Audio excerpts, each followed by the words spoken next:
Alors ben voilà, comme j'ai plusieurs exemplaires de cette cartouche de Klax et que ça m'intrigue, j'ai envie d'en ouvrir une, voir ce qu'il y a dedans. Donc on va faire ça avec un cutter.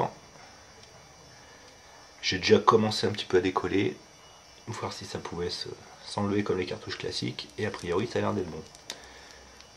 Donc l'histoire maintenant, c'est d'arriver à glisser une lame de cutter sous le PCB. Mais alors la colle ici a l'air particulièrement tenace. Autant pour les autres cartouches ça se fait relativement bien, autant là ça colle, hein. Purée. Pas ce qu'ils ont mis, mais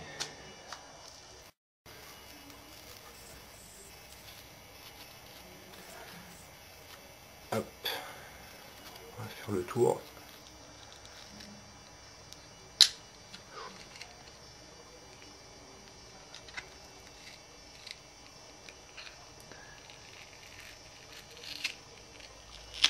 Et voilà. Et ben voilà. Donc j'ai ma réponse. C'est bien un jeu officiel fait par Atari. J'ai cru que cette cartouche pouvait être une copie pirate, mais bon, on voit bien sur le PCB Atari 1990. Donc j'en déduis que c'est pas du tout une version pirate. Bon, j'avais quelques doutes aussi parce que c'est vrai que le livret était exactement le même que celui des versions officielles. Enfin bon, ça m'intrigue quand même cette cartouche. Voir pourquoi ils se sont amusés à faire un PCB de cette sorte. Alors certaines pistes disent que une possible rupture des toutes petites épreuves, enfin bon. Quand même hallucinant qu'ils aient refait une cartouche juste pour une rupture temporaire des proms. Parce qu'on voit bien la date sur le PCB, c'est 1990.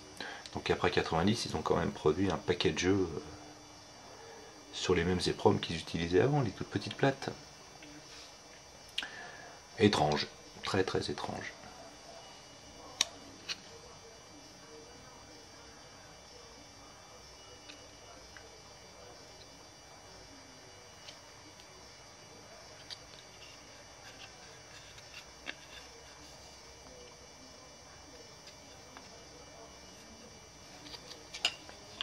Allez, on va essayer de le remettre proprement.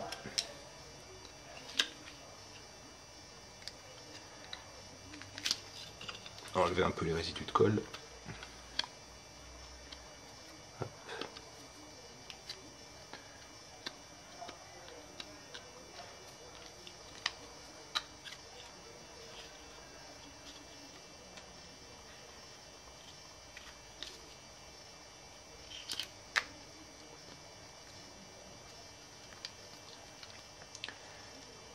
Et voilà, ni vu ni connu.